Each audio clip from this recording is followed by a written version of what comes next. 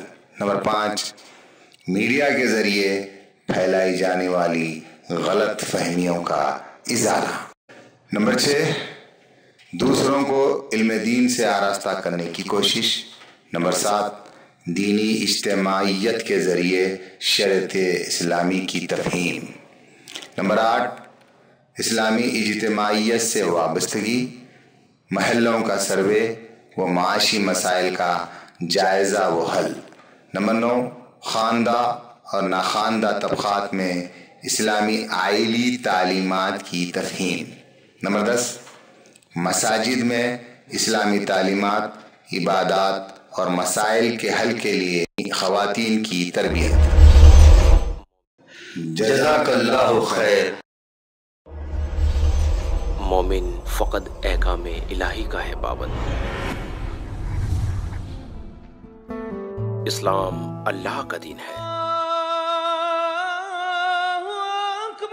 اور زندگی گزارنے کا بہترین طریقہ۔ اسلام نے ہمیں ایک بہترین آئلی نظام دیا ہے جس سے ہماری گھریلو زندگی جنت کا نمونہ بن سکتی ہے۔ لیکن کیا ہم اس بہترین نظام کو جانتے ہیں؟